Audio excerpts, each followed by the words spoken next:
Pessoal, boa noite. Sejam todos bem-vindos a mais um Mídia e Saúde na TV. Este momento especial para compartilharmos as boas informações para a sua qualidade de vida. E para darmos continuidade neste objetivo, hoje vamos conversar com o médico urologista Tiago Negrão sobre a famosa e desejada testosterona. Vamos conversar com ele quais as funções desse hormônio, quando ela está diminuta, o que tem que fazer, enfim, várias questões importantes sobre esse tema aí. Doutor Tiago, boa noite, seja bem-vindo mais uma vez ao Mídia e Saúde na TV. Muito bom falar com você. O prazer é todo meu, viu, Alderi? Pela terceira vez, né? Estamos juntos aqui. Com certeza. Realmente você, a equipe inteira aqui, é um prazer estar aqui com vocês e poder participar e tentar ajudar, né? A que as pessoas tenham um pouco mais de conhecimento sobre esses assuntos, que especialmente esse da testosterona tá em alta, todo mundo quer saber um pouquinho mais, acho que vai ser bem legal. Vamos ver se a gente conversa, doutor, pelo menos mais umas 3.000 vezes aí, né? Por mim, vamos sim. Assunto tem, né? É verdade. Doutor, testosterona é um hormônio predominantemente do homem ou mulher também ela tem a testosterona? A testosterona é um hormônio muito em grande quantidade pelo homem. Quando a gente tá sendo gestado, neném, e define que vai ser um menino, esse hormônio começa a ser produzido pelas células de Leydig e ali na 7ª semana, mais ou menos, começa a ter essa diferenciação sexual, né? A testosterona vai ajudar a produzir as vesículas seminais, vai ajudar a produzir o epidídimo, que é uma região em cima do testículo que ajuda a maturar esses espermatozoides, e também o ducto deferente, que é aquele canalzinho que comunica o testículo até a região da próstata para a gente poder ejacular. E depois, essa testosterona na mulher, ela vai ser, não é tão produzida, tem um efeito importante na mulher, mas em questão de quantidade, no homem é muito, muito maior. A necessidade do homem ter uma testosterona muito maior em alguns momentos da vida é bem diferente da mulher. O homem, por exemplo, tem essa questão da diferenciação sexual, depois na região, antes dele nascer também é importante para fazer com que os testículos também migrem corretamente até a região do... Não sei se vocês sabem, né? Mas o testículo não nasceu no escroto. Ele nasce na região abdominal. E conforme tem essa diferenciação sexual do homem, que é diferente da mulher, o nosso testículo vai migrando pelo abdômen e passa pelo canal inguinal e chega até os testículos, até o escroto. Então essa testosterona é muito importante para esse processo. E depois, quando o menino, né, deixa de ser menino para ser um homem, para mudar a voz, para ter barba, para poder ganhar massa muscular, aí a testosterona é fundamental, é super importante. Diferente da mulher, que tem uma produção de testosterona pelo ovário, pela adrenal, assim como o homem também. Às vezes também perifericamente ela pode ser produzida, mas a quantidade é muito diminuta comparada ao homem. A do homem é muito, exageradamente maior. Doutor, então a associação que quase que automaticamente se faz de testosterona com virilidade, com questões sexuais, então procede, é por aí mesmo. É por aí mesmo, sem dúvida nenhuma. Uma das coisas que faz com que o homem procure, né, me procure para poder entender esse quadro é justamente a questão sexual. Da outra vez eu comentei, né, Alderi? O homem não gosta muito de ir no médico, mas quando você mexe na virilidade dele, começa a ter disfunção, começa a ter outras dificuldades de manter a ereção dele, fala, ué, não era assim? O que tá acontecendo? Daí ele lembra da testosterona, lembra que existe o urologista. Então, um dos principais fatores clínicos que são muito relacionados à baixa de testosterona é justamente essas questões sexuais, que muitas vezes é o que faz o homem procurar a gente, né? Agora, existem fatores comprovados para aumentar e para diminuir a testosterona? Sem dúvida nenhuma. O que eu percebo para meus pacientes que chegam, né, lá no meu consultório, muitas vezes são pacientes obesos, são pacientes que às vezes nem sabem que tem diabetes, que tem hipertensão. Então eles chegam com uma qualidade de vida muito ruim. Eu sempre pergunto, você faz exercício diariamente, né? Tem rotina de exercício? A maioria fala não. E a maioria, eu pergunto para eles, e como que tá a tua alimentação? Nossa, focada muito em carboidrato, muito doce, toda uma alimentação desregrada. A gente sabe hoje também que, além da alimentação, além desse estilo de vida que faz toda a diferença para a produção de testosterona, o sono é super importante. A gente vê hoje em dia com celular, né? Às vezes deita na cama e fica lá um tempão, não vê o tempo passar. Então o sono para a criança, para o adulto, especialmente para o homem, é fundamental para regular os nossos hormônios. Então é importante estilo de vida, a parte de questões alimentares e também até o sono. Então a produção de testosterona é bem complexa e todos esses aspectos vão se encaixando. Então, muitas vezes eu ajudo um paciente orientando ele nesse sentido, que a primeira mudança que eu vejo, né, num paciente obeso, que às vezes não sabe que é diabético, é tratar o diabetes, é tentar tirar ele dessa síndrome metabólica e tentar cuidar dessa dislipidemia sanguínea. E com isso, muitas vezes, ele volta a fazer atividade física e a testosterona volta a ter uma ação, volta a entrar em equilíbrio. Então, esse desequilíbrio acontece em função dos hábitos de vida mesmo. Entendi. Quando você fala de fatores que podem aumentar a testosterona, a alimentação saudável de uma forma geral ou tem? Porque daí vamos falar verduras, legumes, evitar fritura, enfim. Ou existe uma classe específica? Por exemplo, não sei se é mito ou verdade. Tem pessoas que dizem que amendoim... tem Muito alguma comum. comprovação, doutor? Então, minha pergunta é justamente essa. É alimentação saudável de uma forma geral ou tem classe específica que aquele produto, aquele alimento aumenta a testosterona? Ainda hoje não existe um alimento ideal. Imagina se existisse, né? O homem ia ficar... Quem produzir esse alimento vai ficar rico. Verdade, vai ficar rico. Então não existe um alimento que eu falo, pode tomar que tua testo vai subir. Não existe. O que existe é a gente procurar esse equilíbrio. Procurar diminuir os fatores de risco que dificultam a produção de testosterona, né? Que é, por exemplo, a obesidade, como eu falei, o diabetes, a hipertensão, o sedentarismo, a dislipidemia. Esses sim estão comprovados cientificamente que fazem diferença. Quando eu falo de alimentação, o que os estudos estão cada vez mostrando mais é relacionado aos carboidratos. Então, pão, doce, essa questão de comer muito carboidrato realmente está dificultando a produção e a ação da testosterona, porque esses alimentos estão relacionados diretamente à obesidade. A gente fala do diabetes, quando a insulina não consegue mais fazer com que a glicose que está no sangue entre nos tecidos, que é a resistência à insulina, né? Então, exagerar nesses alimentos industrializados é o que faz com que a pessoa fique obesa, fique diabética, fique hipertensa. Então não existe um alimento não, mas existe essa orientação geral mesmo, procurar uma alimentação equilibrada, o descanso, comer proteína, carboidrato, é bom, pode comer de tudo, mas tem que ter o equilíbrio. Hoje em dia é isso que é o difícil, né? Existe um fator que dificilmente ele fica à margem de alguma doença, o estresse. Sem dúvida. Dificilmente fala disso na doença, que Não o estresse, influencia, né? ele não, se ele não é causador, ele potencializa Sem dúvida. os sintomas de uma doença. O estresse pode prejudicar a testosterona, doutor? Sem dúvida, Alderi. A gente percebe que os pacientes ou que têm um estresse crônico, ou que são muito preocupados, muito estressados, e muitas vezes esses pacientes evoluem para um transtorno de ansiedade, evoluem para um transtorno depressivo. A gente percebe na prática que a produção realmente de testosterona não é a mais adequada, justamente porque influencia o organismo como um todo, né? O organismo doente. Ele não dorme bem, ele não se alimenta bem, ele não faz exercício, ele não tem ânimo para fazer nada. Então a testosterona, ela fica também prejudicada, assim como o organismo como um todo. Então, sem dúvida nenhuma, paciente que está com estresse crônico, percebo no meu consultório, pergunto, mas como que tá, doutor? Eu durmo 2 horas por dia. E a esposa? A gente só se vê raramente, meus filhos nem ficam perto. O homem tá num estresse, uma preocupação, numa busca por dinheiro, por ganância, por tantas coisas que ele esquece dele. Ele não se cuida. E o nosso corpo sente isso como um todo. Então, isso é muito visível. Pacientes com esses quadros, especialmente depressivo, esse estresse crônico, ele realmente a testosterona... às vezes pode interessante, que às vezes até a testosterona sanguínea tá normal, mas ela não consegue ter ação benéfica. Então a gente tem às vezes a dificuldade... Os níveis estão normais. Então, às vezes eu vejo o nível normal de testosterona, mas nossos hormônios são mensageiros que saem de alguma região que secreta esses hormônios, né? Tem vários hormônios no corpo, a testosterona é uma delas, que saem pelo sangue e vão ter algumas ações no organismo. Muitas vezes esse quadro que o paciente tem dificulta até a ação desses hormônios no corpo como um todo. E depois ele acaba evoluindo para esse quadro mais complexo. Entendi. É interessante. Essa sua colocação, eu quero aproveitar para fazer uma pergunta que Claro. Certamente deve ter alguma correlação. De pacientes que fizeram o exame da testosterona e o nível estava normal, até para a idade. E a pessoa estava tendo dificuldade de ereção. Qual que é a relação? É uma relação direta, doutor? A pessoa parece meio contraditório, um paradoxo. Como assim? Tendo em vista que a testosterona é o que praticamente regula a questão sexual, e o camarada tem a testosterona lá em cima e problema de ereção. Alderi, quando chegam nesses quadros, que muitas vezes eles colocam assim, doutor, tô com dificuldade, não tô tendo ereção. Eu chego e falo, vamos pedir os hormônios, vamos avaliar a testosterona, o TSH, que são hormônios super importantes nesse quadro. E quando você vem e tá tudo positivo, ele fala, não é possível. Como assim? Eu tô com uma testo de 500, 600 e não tá funcionando. Então a gente já percebe aí que não existe uma relação direta. Muitas vezes pacientes que têm uma testosterona, digamos, normal, né, no sangue, pode ter disfunção também. Porque a disfunção, como a gente conversou naquela outra conversa nossa, Sim. ela é multifatorial.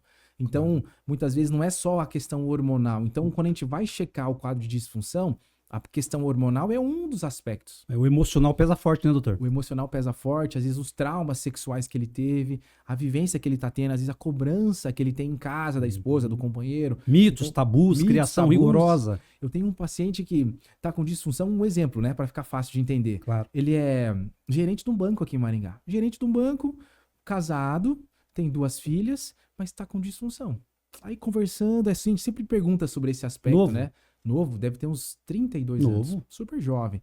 Aí eu perguntei como que tá dele, começou a me contar a história dele, eu consegui puxar, era uma história que desde a infância, masturbação excessiva, pornografia excessiva, que se manteve no relacionamento dele de casamento, foi a primeira esposa, a primeira namorada, primeiro tudo, e ele tinha aquela visão Fantasiosa. sexual fantasiosa. Aí a esposa teve neném, engordou, não ficou mais. Ele não conseguiu sair desse buraco e começou a imaginar tanta coisa fantasiosa que na realidade não era assim. Então ele começou a ter disfunção com uma testosterona de 650. Mas olha como é complexo, né? Eu fui investigando e entendi isso. Que ele clinicamente ele tentou parar a parte de masturbação, que ele conseguiu melhorar, mas ainda a parte de olhar os vídeos ainda acontecia, mas ele percebeu que ele visualizava a esposa como se fosse uma atriz que ele estava vendo ali. Então, olha a importância, imagine, coitada da esposa, né? Que depois que a mulher tem 2 filhos, a gente sabe de todo esse processo. Claro. Então, isso influenciava muito. E a testo era normal.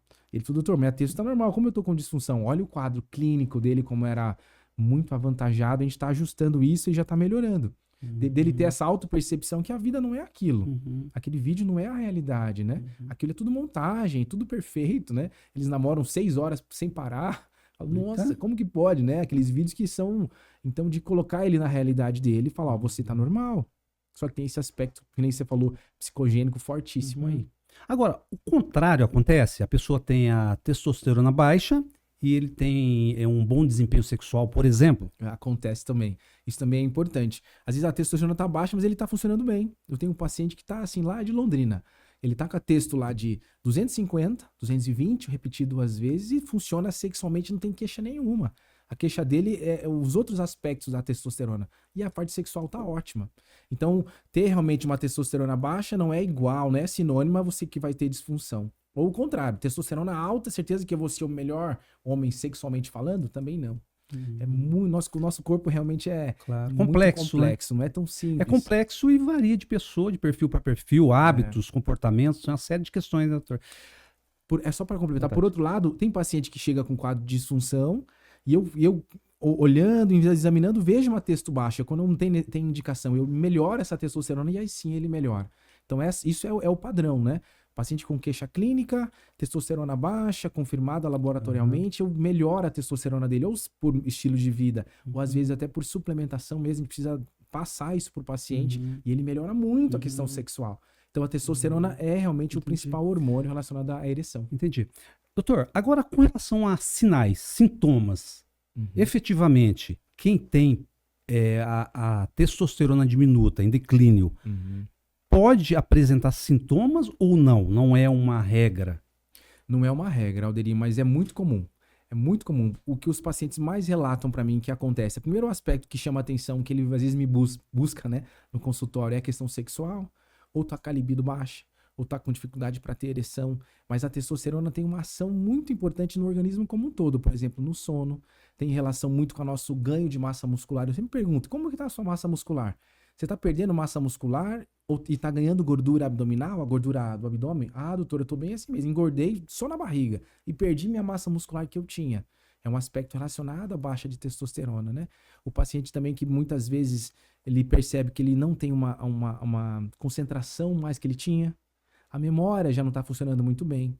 O humor, eu sempre pergunto, como que é o seu humor? Você tá perdendo a paciência muito rápido? Irritabilidade muito alta, sem paciência para nada. E ele começa a fazer uma certa atividade no trabalho e não consegue concluir. E antes ele concluía, fazia tudo bem. Então tem vários aspectos que a gente pergunta pro paciente para ver se realmente, clinicamente, ele tá com esse déficit, né? Esses são os principais. Tem vários outros, né? Entendi. Mas esse é super importante de perguntar, assim. Agora, do ponto de vista físico, o que a baixa testosterona pode causar para o organismo? Existem consequências mais graves, mais sérias, que a pessoa tem, mantém, não cuida, não vai atrás de ajuda, isso pode comprometer, além dos sintomas, né? Eu digo assim, questões mais graves. O que a gente percebe, especialmente em pacientes idosos, muitas vezes ele começa a evoluir para um quadro de osteopenia, osteoporose. Que a gente sabe que no idoso, uma fratura de fêmur, às vezes é pior do que infartar. Então a gente percebe que a testosterona também é importante para a calcificação dos ossos, para a manutenção, né, do organismo como um todo. Então, dependendo da idade do paciente, a baixa de testosterona pode apresentar mais alguns sinais ou sintomas clínicos, né? Mas acho que de gravidade assim mesmo, para o homem que eu vejo no consultório, é questão sexual. Quando afeta a questão sexual, daí normalmente ele nem imagina como está o osso dele. Ele nem imagina se ele é diabético, se ele é hipertenso, ele nem lembra disso. Eu que investigo tudo isso, porque a gente sabe até que a disfunção sexual ela precede, né, um infarto, um AVC em mais ou menos 3 anos. É um sinal de doença vascular, aterosclerose. Então, às vezes é um paciente que chega com um quadro desse, está com baixa de testosterona, tem outras comorbidades e pode estar daqui a 3 anos, se a gente não fizer nada, ele não mudar o estilo dele, ele vai infartar. Então são consequências assim que uma vai puxando a outra, né, na minha cabeça. Aí a importância, né? Porque a pessoa que não tem um conhecimento técnico, né, médico, a importância de ter um especialista acompanhando, como você sempre falou, né? Sempre fala, né, doutor? Você não vai ver uma questão específica. Em determinado momento pode ser uma questão pontual, mas quando um paciente procura, né, você vai ver como um todo quais são as questões que estão causando, os sintomas, as consequências e procurar analisar, né? Super importante. O que eu acho importante falar aqui também, Alderi, é a produção, né? Tem muitos homens que não sabem que praticamente 90% da nossa testosterona é produzida pelos testículos. De 90 a 95 e 5 a 10% é produzido pela adrenal. Então, grande parte, a maioria da nossa testosterona, quem produz são os testículos. Então, existe algumas baixas de testosterona que a gente chama de quadro primário, quando o problema está lá nos testículos. E existe um outro problema que é o quadro secundário, quando o problema não está nos testículos, está no sistema nervoso central aqui na região do cérebro, hipotálamo, hipófise. Tudo isso a gente investiga também. Onde está o problema? A baixa de testo é porque o testículo está diminuído, ele teve um trauma, teve uma cachumba, teve uma infecção, teve que tirar um testículo por torção. Eu estou com um quadro gravíssimo. Olha que situação que eu peguei no consultório. Um paciente jovem, 23 anos, que nasceu com um testículo só. Isso se chama criptorquidia, quando um testículo não desce, como eu comentei, né? Nossos testículos são produzidos no abdômen e desce pelo canal aqui até a região do escroto. Um não desceu. Ele criancinha, normalmente isso investiga quando é criança e opera de 6 meses a 1 ano de idade. Ele chegou comigo com 22, 25 anos e tinha um testículo só. Problema, ele torceu o outro testículo, o único testículo que ele tinha, ele torceu, fez uma torção, demorou 3 dias para ser diagnosticado e perdeu o único testículo que ele tinha viável. Coitado. Ele perdeu a produção de testosterona dele. O que ele tinha, ele torceu e teve que tirar. E o outro que ele nasceu, que não foi corrigido quando criança, ele perdeu porque está 22 anos dentro da barriga e ele evoluiu de tamanho. Então é uma dó. Olha quanta coisa que pode acontecer. Então lembrar dos testículos são super importantes para o homem. Né? Que coisa, mas daí no caso, não tem o que fazer? Nesse caso, eu vou tirar o testículo dele, eu não tirei ainda o que tá intraabdominal, né? Porque ele tem risco de se tornar um testículo com câncer futuramente. E depois, provavelmente, ele nunca mais vai ter filho, porque não vai conseguir mais produzir espermatozoide, e vai ter que suplementar testosterona pelo resto da vida. Então, ganhou de presente por mau diagnóstico quando criança, mau diagnóstico quando adulto, normalmente a torção de testículo, se a gente corrige em até 6 horas, a gente distorce, dá ponto e salva esse testículo. Ele ficou 3 dias, coitado, 3 vezes na UPA.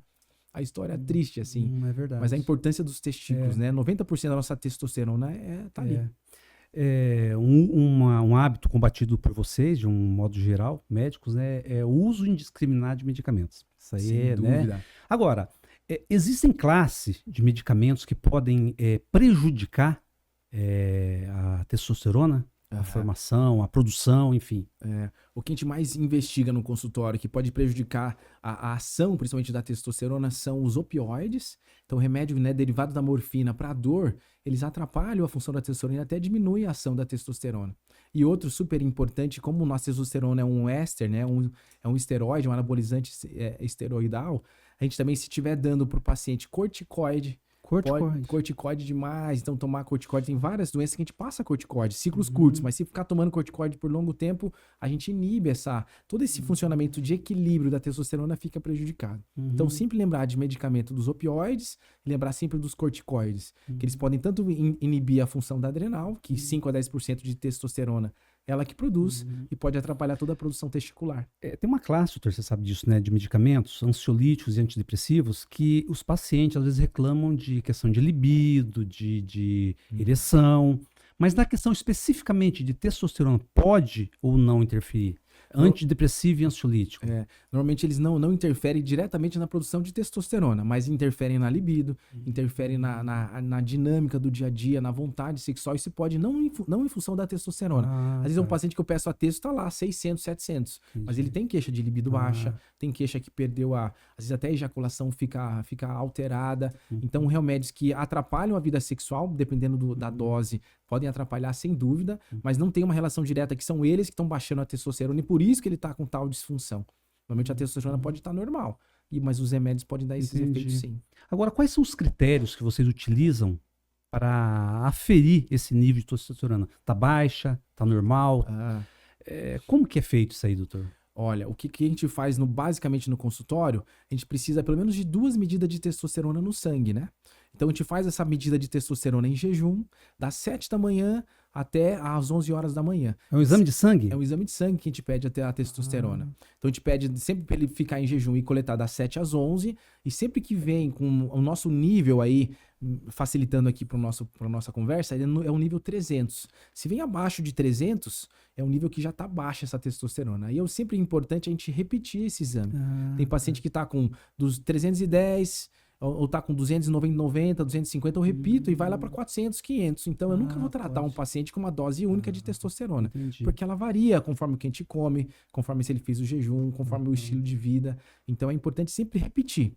Quando a gente tem um pedido de exame laboratorial, né, abaixo de 300, pelo menos em 2 medidas, em dias diferentes, e clínica, né, super importante ele ter esse exame laboratorial com baixa de testosterona, mas também é super importante ele ter clínica.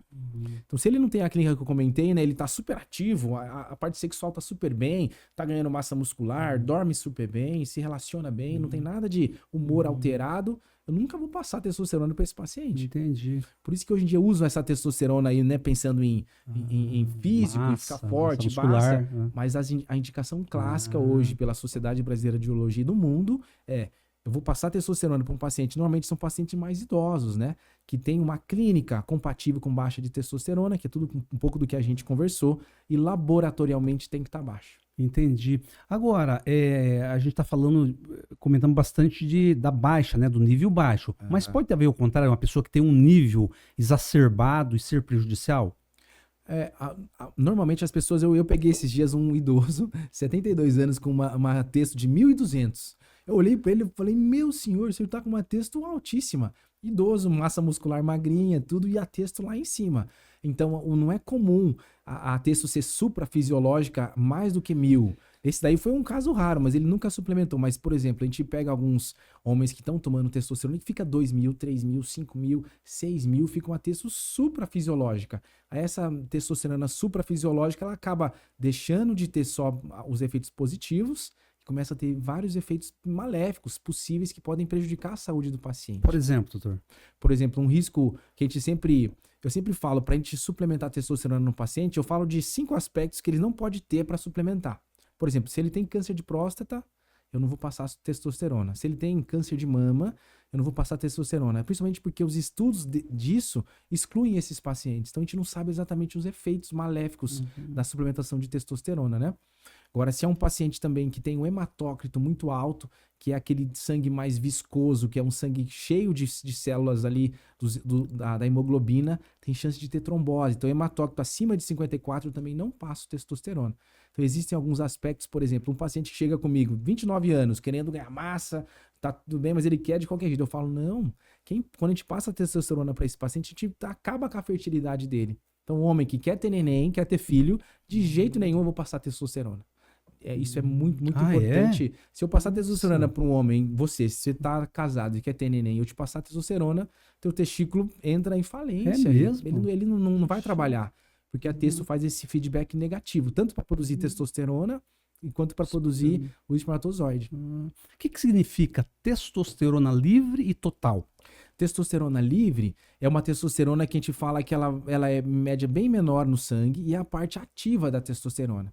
A nossa testosterona, para caminhar no sangue, ou ela caminha com uma proteína, que é o SHBG, que carrega a nossa testosterona, mas ela tem uma afinidade muito alta. Então é uma testosterona que não vai ter ação nos tecidos, porque ela fica muito grudada, é como se fosse essa taça. Eu seguro aqui, eu sou a proteína, eu seguro a testosterona e tenho muita dificuldade de soltar ela para ela ter ação na célula. Depois a gente tem a testosterona livre e tem a testosterona ligada à albumina, que é uma outra proteína, mas essa segura como se fosse com 2 dedos. É mais fácil de tirar e ter ação. Então a gente fala de testosterona funcional ativa, é a testosterona livre, ou seja, ela está caminhando pelo sangue sem nenhuma proteína, ou ligada à albumina, que é uma afinidade bem mais fraca. Essa sim é a testosterona biodisponível.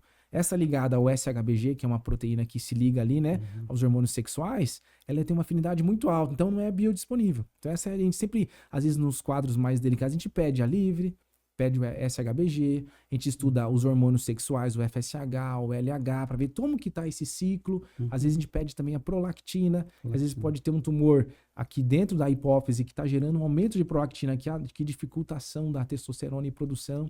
Então a parte hormonal é muito ampla, mas de modo geral assim a gente pede essas porções para saber o que está ativo. E todos esses hormônios têm os parâmetros normais, né? Acima de 6, de 7 aí de testosterona livre. Entendi. Tá ótimo. Já que você citou proteína, geralmente pessoas querem ganhar massa muscular, tanto por parte de nutricionistas, como instrutores, educadores físicos. Eles sempre falam fazer a musculação, mas também associado a isso, tomar creatina. Creatina ou creatina? Creatina. Creatinina é para ver a função. Tomar creatina. Isso. E daí porque tem proteína. A minha pergunta é o seguinte, doutor. Qual que é o perigo que corre, ou não tem perigo nenhum, tomar aleatoriamente? A pessoa vai treinar e toma creatina. Porque sempre se pensa na questão renal e tal. É um alimento? Pode tomar sem medo? Como que fica isso aí? Depende.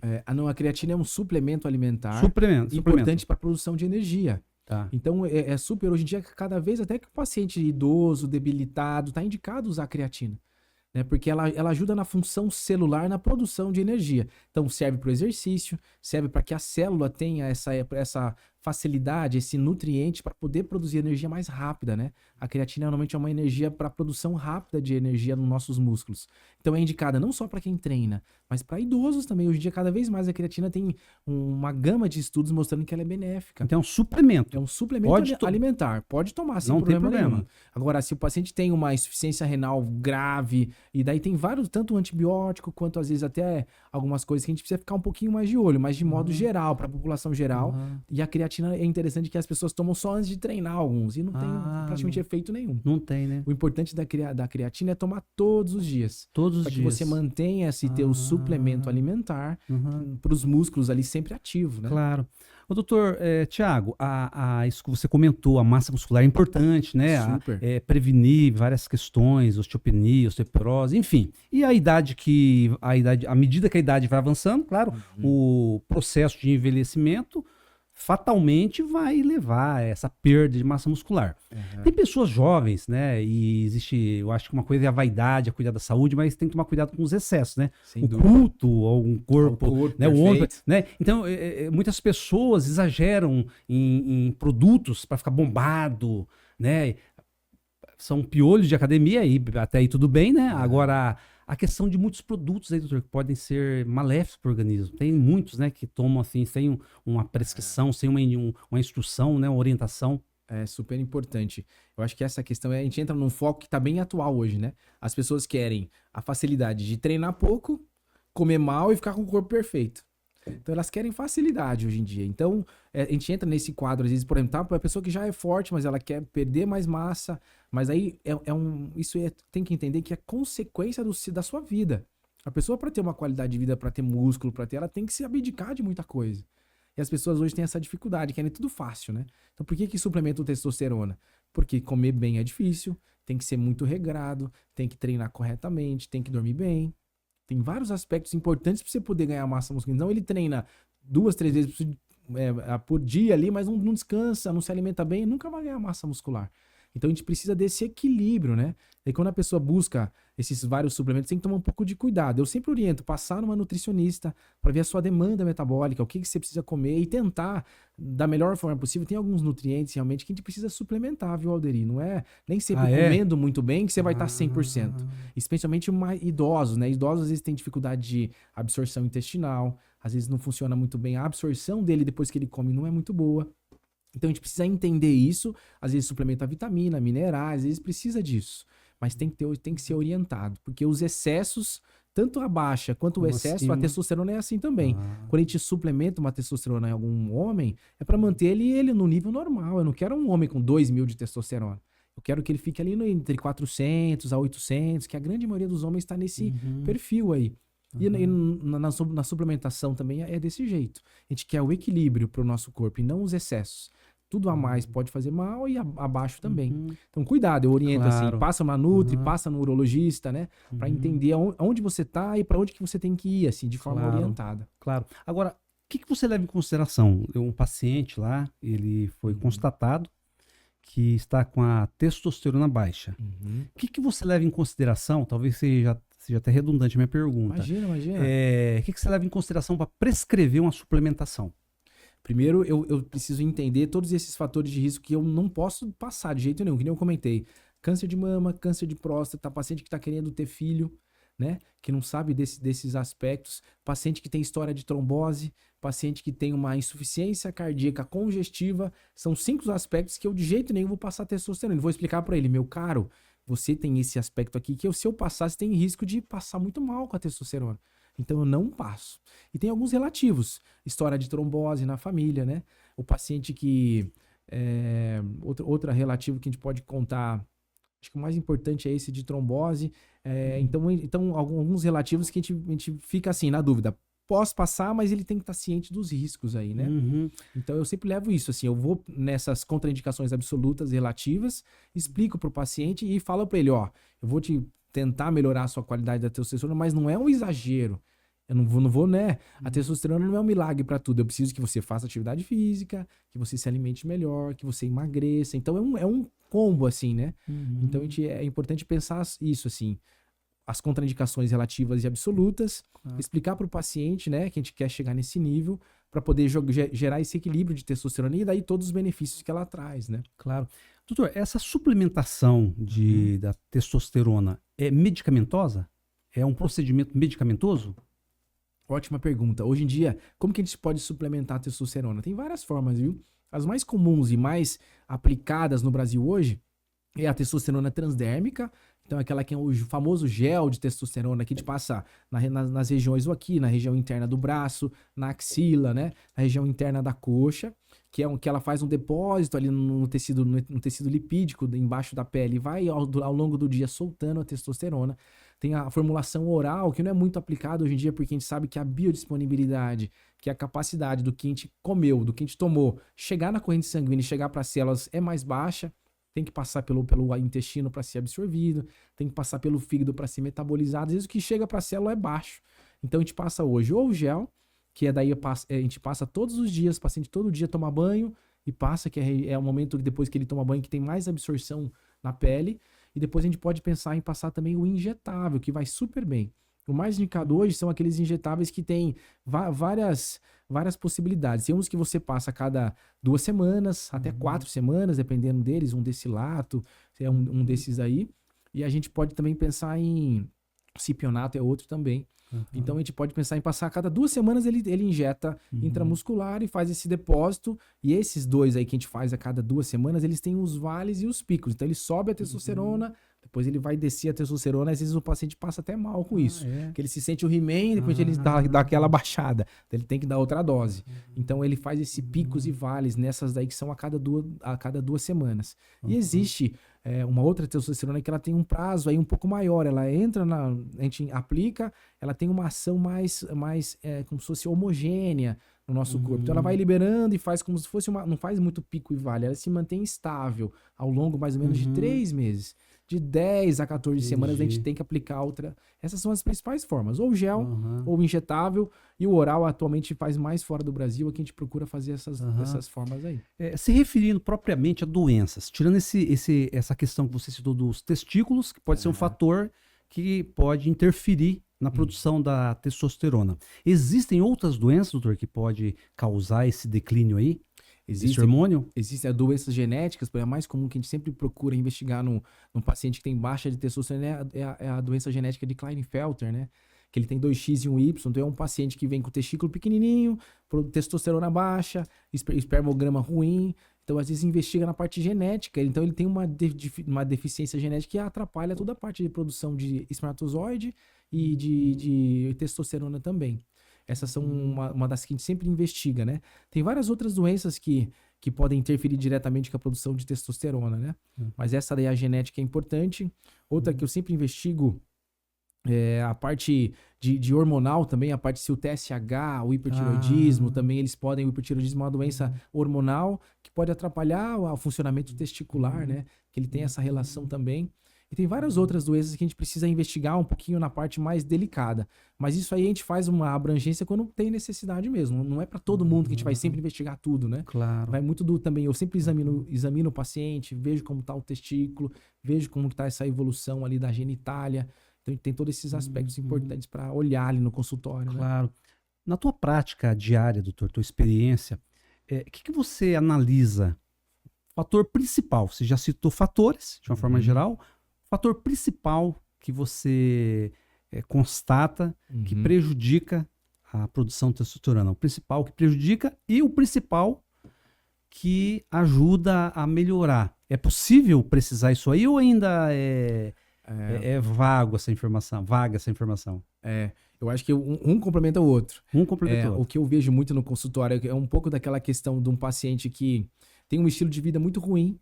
Então, às vezes é um diabético, é um hipertenso, é um obeso e quer estar com a testosterona ótima, né?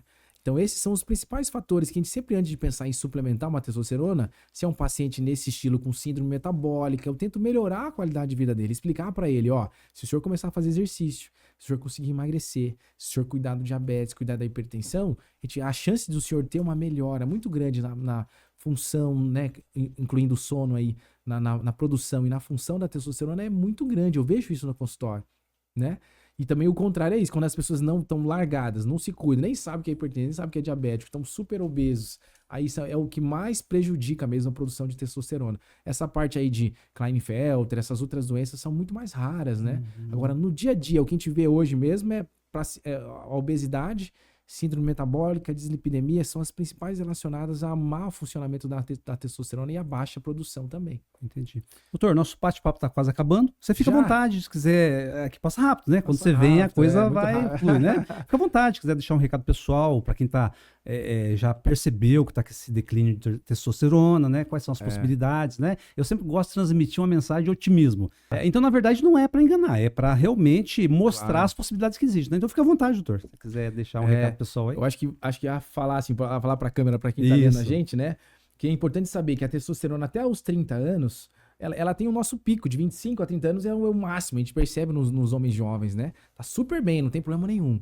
Depois dos 30 anos, a gente sabe hoje pelos estudos que 1% de testosterona ao ano vai diminuir. Então, o que é importante hoje o homem entender isso? É que ele precisa pensar no seu envelhecimento, pensar nessa qualidade de vida, não só agora, mas lá na frente, né? Então, eu adoraria ter os homens todos com 30 anos no meu consultório e falar, meu amigo, vale a pena você investir no seu exercício, vale a pena você não fumar, vale a pena você não usar droga, vale a pena você cuidar da sua saúde como um todo, porque o seu benefício a longo prazo, incluindo a testosterona, é muito grande.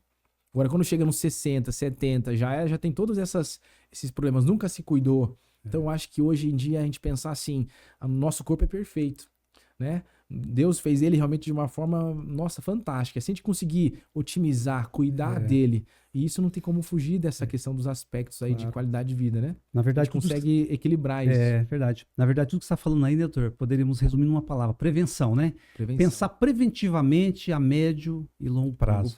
Né? E se surgiu dúvida, hoje em dia, os médicos, hoje em dia eu falo para meus pacientes, a mesma capacidade que eu tenho de entender sobre testosterona é a mesma que você tem. Já foi aquela época que o médico fala, não, você não sabe nada, não vou nem te explicar. Não, hoje em dia eu explico pro paciente. Meu amigo, você sabe o que é testosterona? Você sabe isso, sabe, né? Eu explico tudo porque o conhecimento gera mudança. Então, se tem dúvida, não sei, minha testo tá baixa, meu pai teve câncer, por exemplo, um detalhe. Pacientes que têm um câncer e já tratou câncer de alto risco, eu não vou suplementar testosterona para ele. Mesmo se ele tiver o controle de testosterona, ok. Agora, um paciente que teve um câncer de próstata, que foi de baixo risco, risco intermediário, e ele está estável no controle da doença, eu posso suplementar a testosterona, né? A testosterona hoje em dia a gente sabe que ela não tem um problema cardiovascular. Não é quem toma testosterona vai ter problema cardiovascular. Pelo contrário, os estudos estão mostrando que suplementar, né, de forma adequada para manter os níveis normais, nada exagerado, tem benefício para a parte cardiovascular. Né? A gente antigamente pensava, vai piorar muito a qualidade do sono, DPOC, a paciente que dorme muito mal, que usa às vezes o CPAP para dormir, vai usar testosterona vai piorar. Não, hoje em dia não tem mais essa conformação. Então, busque conhecimento. Busque quem sabe um pouco para poder te ajudar. Claro. E tudo está evoluindo, inclusive no aspecto da medicina, as técnicas, os medicamentos, a indústria farmacêutica, um arsenal de possibilidades, né, doutor? A facilidade de tratar, esse do gel é muito interessante, porque o gel, se der algum problema, eu paro. Como ele tem ação diária, o paciente às vezes está se sentindo muito mal com o gel, eu paro de usar e pronto. Agora, esse injetável já é outro que demora um pouco mais. Então, tudo isso a gente conversa e explica. Isso aqui, né, doutor? Você bate papo. Isso aqui é justamente isso. É justamente isso. É para transmitir a boa informação e, consequentemente, ajudar as pessoas que estão em casa, que estão com alguma dificuldade ou querem se prevenir, né? Exatamente. Você está de parabéns, viu, Alderi? Por como se diz, por possibilitar essa chegada de conhecimento com tantas pessoas que você traz aqui para as outras pessoas. Então, acho que você está, até diante de Deus, lá, você está fazendo uma ação fantástica e parabéns. Eu acho que nós, né, doutor? Eu acho que se a gente for analisar a missão, eu sempre uso repetidamente, sou muito repetitivo. Eu sempre falo que eu não tenho uma profissão, tenho uma missão. Não, o teu caso não é diferente, né, doutor? As pessoas que atuam meramente a questão técnica operacional e as pessoas que fazem isso também, mas tem o amor impregnado ali, tem realmente aquela... isso é muito visível, então acho que isso faz toda a diferença. Faz toda a diferença, sem dúvida. Então é isso, isso que você falou, a recíproca é verdadeira e a gente está aqui. Eu acho que essa união, né, essa troca de informação, que a gente consegue chegar no resultado final. Eu, como transmissor, fazer a interlocução, essa intermediação, e chegar nos nossos amigos com a... né? Mas tá bom, doutor, foi muito bom falar com você, sempre muito bom. Prazer é tudo meu, imagina. Uma boa noite pra você e em breve, tá? Não vamos demorar tanto, tá? Eu acho que tem que ser... Na próxima a gente já vem de novo. Tá bom? Grande abraço, boa noite, demais. Até a próxima. Obrigado, um prazer. Pessoal, o Mídia e Saúde na TV está terminando por aqui, mas nos encontramos na próxima quarta. Não deixe de acessar nossas redes sociais e você, que ainda não é inscrito no canal Mídia e Saúde na TV, por favor, se inscreva. Um grande abraço, até a semana que vem.